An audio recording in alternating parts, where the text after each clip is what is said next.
Assalamualaikum students, this is Hamza Anwar, your mathematics teacher. Welcome to the lecture series of the education consultancy.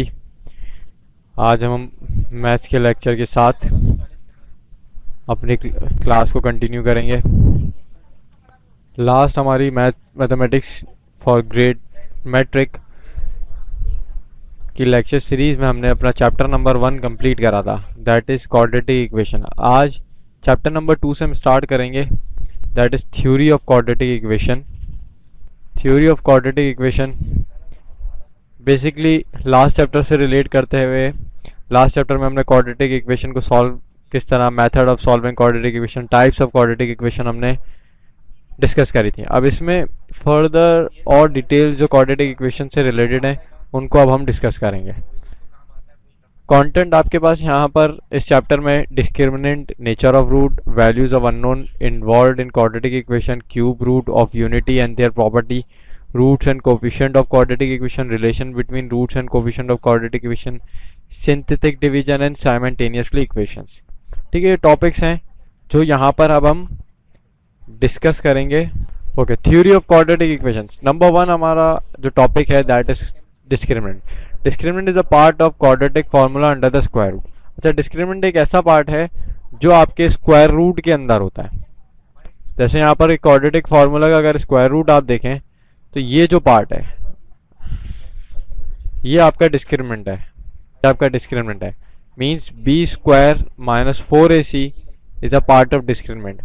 अच्छा, ये जो discriminant है ये basically आपको determine कराता है कि आपकी क्वाड्रेटिक इक्वेशन की नेचर क्या है, जो हमारा नेक्स्ट टॉपिक है।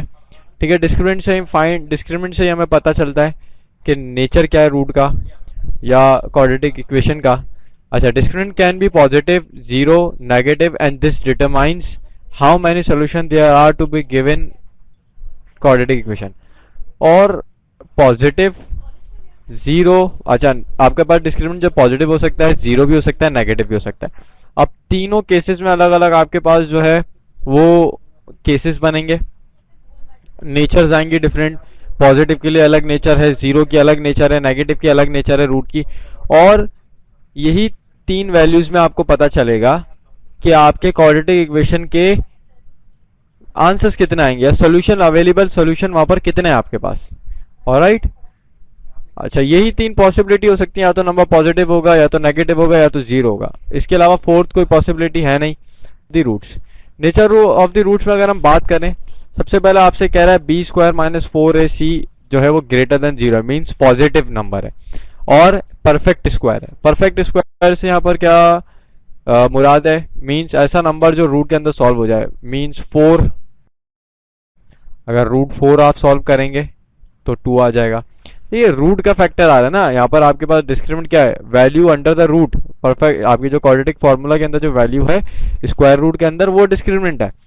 अब इस वजह से यहाँ पर परफेक्ट स्क्वायर का जो फैक्टर है उसे हमें कंसीडर करना पड़ेगा कि अगर परफेक्ट स्क्वायर होता है, ठीक है ना, 4 अंडर रूट 4 आ गया, 2 अंडर रूट 16 आ गया आपके पास, 4 या अंडर रूट 9 आ गया आपके पास, 3, तो ये सब जो है आपके पास परफेक्ट स्क्वायर्स हैं।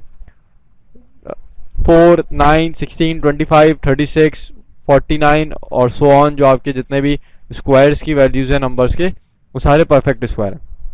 तो उस केस के अंदर आपके पास जो नेचर ऑफ द रूट होगा वो बेसिकली होगा रैशनल। ठीक है, वो क्या होगा, रैशनल, रियल एंड अनइक्वल। अच्छा, तीनों से मुराद सबसे पहले तो रैशनल होगा। रैशनल क्यों होगा कि जब आपके पास परफेक्ट स्क्वायर होगा, आपका जो नेचर ऑफ द रूट है, ठीक है ना, वैल्यू जब आप रैशनल नंबर इस केस में आ जाएगा कि जब नेचर ऑफ द रूट आपका, या आपके पास जो नंबर होगा डिस्क्रिमिनेंट आपके पास परफेक्ट स्क्वायर है, मींस 4 है, तो इन दी एंड आपके पास जब 4 वो रूट में सॉल्व हो गया 2 बन जाएगा। ठीक है, फॉर एग्जाम्पल हम कर लेते हैं, अगर आपके पास फॉर्मूला 4 प्लस रूट 4 ओवर 2, ये क्वाड्रेटिक फॉर्मूला मैंने समराइज करके यहाँ पर लिख दिया है, तो ये जाएगा 4 plus 2 over 2 means 6 over 2, answer आ गया 3। ठीक है, तो इस केस में आपके पास ये जो नंबर है जो भी आपके पास रूट है वो रैशनल हो जाएगा। अच्छा, रियल रियल कब होगा? रियल जब होगा ये आपके पास रियल नंबर है। कोई भी अगर रैशनल नंबर है तो वो ऑब्वियस बात है वो रियल नंबर ही रहेगा। सही है, रैशनल हो इररेशनल हो सारे रियल नंबर है। और अनइक्वल, ठीक है, यहाँ पर जब ये रूट सॉल्व होगा तो ये प्लस माइनस, यहाँ पर आ गया प्लस माइनस है, तो ये दो अलग अलग आंसर सॉल्व होंगे। एक प्लस के लिए होगा, एक माइनस के लिए होगा। तो इसका एक आंसर जब प्लस किया तो ये आ गया, और जब माइनस करोगे तो आंसर आ जाएगा 1, 2/2 होके 1 आ जाएगा। ठीक है, तो ये इसलिए दो अलग अलग अनइक्वल रूट्स हैं। ऑलराइट, अब आपके पास है, अच्छा, बी स्क्वायर माइनस 4ac 0 से बड़ा तो है लेकिन परफेक्ट स्क्वायर नहीं है। ठीक है ना, परफेक्ट स्क्वायर आपके पास यहाँ पर नहीं है। तो ऐसे केस में आपके पास क्या होगा, आपका जो रूट है, आपका रूट जो है वो इररेशनल हो जाएगा। कैसे, इसकी भी एक एग्जांपल देख लेते हैं। For example 4 plus minus root 2/2, 2 is not a perfect square, root में सॉल्व आउट नहीं हो सकता। तो अब इस केस में आपके पास ये क्या हो गया, इररेशनल नंबर आ गया। ठीक है ना, √2 इज इररेशनल नंबर। तो इसके दो सॉल्यूशंस आ जाएंगे, रियल भी और अनइक्वल। रियल अनइक्वल रहेगा, एक तो जाएगा 4 प्लस 2/2 और दूसरा आ जाएगा 4 माइनस रूट 2/2। ठीक है, दोनों अनइक्वल हैं लेकिन इररेशनल है, क्योंकि √2 जो है यहाँ पर वो इररेशनल नंबर है। ऑलराइट, अच्छा, अब नेक्स्ट आपके पास है कि अगर 0 हो जाए, सही है, इक्वल्स टू 0, इक्वल्स टू अगर 0 आ जाता है आपके पास रूट, तो उस केस में आपके पास rational, then roots are rational, real and equal. Rational भी होंगे, रियल भी होंगे, इक्वल भी होंगे। कैसे, 4 प्लस माइनस 0/2, ठीक है, 4 प्लस माइनस 0/2, तो ये तो √0 0 ही रहेगा। ठीक है, तो 0 हो गया आपके पास यहाँ पर। तो इसको जब आप सॉल्व आउट करोगे तो 4 प्लस 0/2 हो जाएगा एक, और दूसरा आ जाएगा 4 माइनस 0/2। यहाँ से भी आपके पास कैंसिल आउट हो गया, मैं डायरेक्टली यहाँ से भी 2 आएगा आंसर, यहाँ से भी 2 आंसर आएगा। ठीक है, तो दोनों आपके पास ये जब सॉल्यूशन सेट बनेगा तो आपके पास दोनों 2 2 हैं। ठीक है, दोनों इक्वल हैं, दोनों रियल भी हैं और दोनों रैशनल भी हैं। ऑलराइट, तो ये आपके पास था कि जब आपके पास रूट्स जो हैं वो 0 के बराबर आ जाए, रूट्स नहीं, डिस्क्रिमिनेंट 0 के बराबर आ जाए, तो आपके रूट्स रियल हो जाएंगे, रैशनल हो जाएंगे और इक्वल हो जाएंगे। अच्छा, इन तीनों केसेस में रूट्स तो रियल रहेंगे। ठीक है, ये जो 3 केसेस हैं आपके पास 1 2 3, तीनों में रूट जो है वो रियल हैं। ये आप देखें यहाँ पर, यहाँ भी रियल है, यहाँ भी रियल है, यहाँ भी रियल है। ठीक है, आपके पास दो, जब नंबर सिस्टम आप मैथमेटिक्स में नंबर सिस्टम को जब आप डिस्कस करते हैं, आपके पास एक रियल नंबर होते हैं, दूसरे इमेजिनरी नंबर होते हैं, या कॉम्प्लेक्स नंबर कह सकते हैं उसे। तो इन तीनों केसेस में तो रूट्स रियल हो गए। अब चौथा केस आया कि अगर डिस्क्रिमिनेंट 0 से छोटा हो जाए, मींस नेगेटिव हो जाए, तो उस केस में रूट्स जो है वो कॉम्प्लेक्स हो जाएंगे। जब कॉम्प्लेक्स की बात आ गई तो वहां पर रैशनल इररेशनल का तो कॉन्सेप्ट ही खत्म हो गया, क्योंकि रैशनल नंबर हो या इररेशनल नंबर हो, दोनों रियल नंबर हैं। ठीक है, रैशनल और irrational both are real. Real की अगर हम डेफिनेशन देखें, Q डिनोट करता है रैशनल को और Q प्राइम डिनोट करता है इररेशनल को। तो इन दोनों का यूनियन, यूनियन का क्या मतलब होता है, कंबाइन करना। ठीक है ना, दोनों को अगर मिला दूं तो मैं रियल नंबर बन जाएगी, मीन्स रैशनल इररेशनल मिला को कंबाइन कर रहा हूं तो रियल नंबर बन रहे हैं। और रैशनल और इररेशनल में बाकी तमाम नंबर्स आ रहे हैं। ठीक है, बाकी तमाम number, prime number, even, odd, integers, और आपके पास होल नंबर, नेचुरल नंबर, ये सारे रैशनल नंबर की फॉर्म, रैशनल नंबर की टाइप है। ठीक है, इररेशनल नंबर कौन से होते हैं, जो फ्रैक्शन इररेशनल नंबर आपके पास does not equals to P/Q। सही है, P/Q मीन्स फ्रैक्शन फॉर्म में नहीं होते। ठीक है, √2 को अगर आप सॉल्व करोगे तो आपके पास √2 की जो वैल्यू आएगी, हम देख लेते हैं यहाँ पर, स्क्वायर रूट की जो वैल्यू है 1.414214। ठीक है, और ये आगे कंटिन्यूटी में होगी, ये कंटिन्यूटी में होगी। ये आपके कैलकुलेटर की, मेरे पास जो कैलकुलेटर उसकी रेंज ही सिर्फ आपके पास 8 डिजिट है। ठीक है, अगर यहाँ पर मैं 10 डिजिट या 12 डिजिट का कैलकुलेटर ले लेता हूँ, वो अपनी वैल्यू और इंक्रीज कर देगा। ऑलराइट, इसी तरह पाई है, पाई भी एक इररेशनल नंबर है, एक्सपोनेंशियल है, और भी बहुत सारे डिफरेंट इररेशनल नंबर्स होते हैं आपके पास। ठीक है, तो ये इन सबको अगर मिक्सअप कर दूं तो रियल नंबर बन जाएगा। मैथमेटिक्स सिस्टम के अंदर, नंबर सिस्टम में बड़ी कैटेगरीज हैं, एक रियल नंबर की है, दूसरी कॉम्प्लेक्स नंबर की है, जिसे इमेजिनरी नंबर्स भी कहते हैं। ठीक है, अब कॉम्प्लेक्स नंबर कब फॉर्म होता है, ये कॉम्प्लेक्स नंबर ही की डेफिनेशन है कि अगर रूट के अंदर नेगेटिव आ जाए, अगर रूट में नेगेटिव आ जाए, माइनस आ जाए, -1 आ जाए, ठीक है, तो ये इमेजिनरी नंबर बन जाता है, जिसे हम कहते हैं आयोटा। ठीक है, आयोटा। ऑलराइट, तो ये जो कॉन्सेप्ट है आपका इमेजिनरी नंबर का, कि अगर रूट में नेगेटिव साइन आ जाए, अगर अंडर रूट के अंदर नेगेटिव साइन, आपने अभी तक अपनी प्रीवियस क्लासेस में जितने भी स्क्वायर रूट पढ़े होंगे, 6, 7, 5, 6, 7, 8, इनफैक्ट 9 तक, उसमें भी आपके पास रूट में 9 में, आई थिंक इमेजिनरी 9 में आपके पास कॉन्सेप्ट है, चैप्टर नंबर 2 में आयोटा का आपको पढ़ के आए होंगे, तो आपको पता होगा।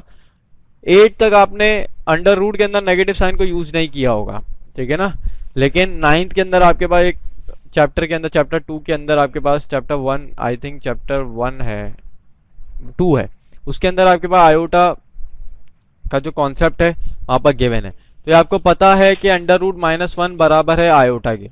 ठीक है, तो जब आपके पास यहाँ पर डिस्क्रिमिनेंट जो है वो नेगेटिव हो जाएगा, तो उस केस में आपके पास नंबर जो है वो कॉम्प्लेक्स, आपका जो रूट है उसकी नेचर कॉम्प्लेक्स हो जाएगी।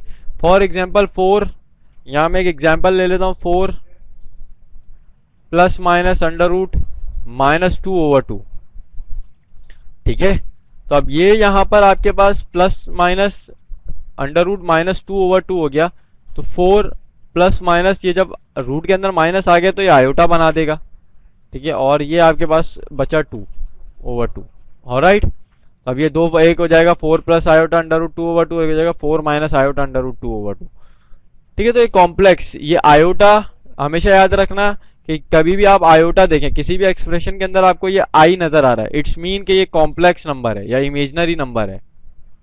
ठीक है, this is complex number. Alright, now in last एक एग्जाम्पल कर लेते हैं, देन फिर हम अपनी क्लास को यहाँ पर वाइंड अप करेंगे। यहाँ पर आपके पास है, आपको डिस्क्रिमिनेंट को यूज करते हुए nature of the root find करना है।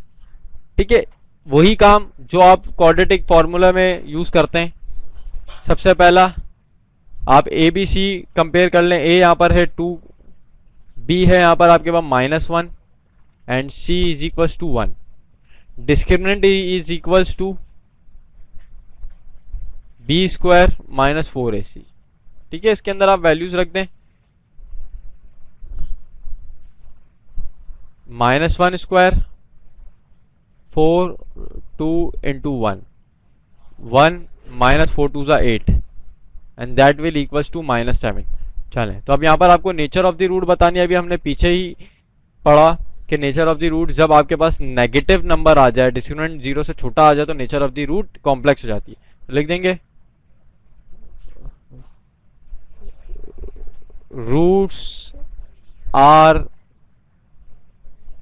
कॉम्प्लेक्स। ठीक है, रूट्स आर कॉम्प्लेक्स। ठीक है, ये भी लिख सकते हैं, इस तरह भी लिख सकते हैं, since discriminant is less than 0। ठीक है, discriminant is less than 0, therefore roots are complex. Alright, तो ये आपके पास डिस्क्रिमिनेंट से रिलेटेड, यहाँ पर आपका चैप्टर नंबर 2 में डिस्क्रिमिनेंट से और नेचर ऑफ द रूट से रिलेटेड जो हमारा टॉपिक था वो यहाँ पर कंप्लीट हुआ। इससे रिलेटेड एक्सरसाइज हम इंशाल्लाह नेक्स्ट सेशन में हम इसको सॉल्व आउट करेंगे। तो आज के लेक्चर को हम यहीं कंप्लीट करते हैं। आपको अगर मेरा लेक्चर पसंद आया तो काइंडली हमारे चैनल को सब्सक्राइब करें, लाइक करें।